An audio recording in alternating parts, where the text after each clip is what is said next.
కథలో చదివా రెక్కల గుర్రాలుంటాయని నమ్మడానికి ఎంత బాగుందో.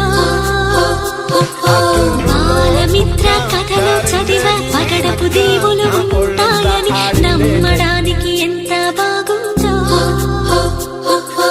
నా కోసం రెక్కల గుర్రం ఎక్కి వస్తావని పగడపు దేవికి నువ్వే నన్ను తీసుకెళ్తావని ఇక సిరపడు చిత్తరాల సిరపడు పట్టు పట్టినాడా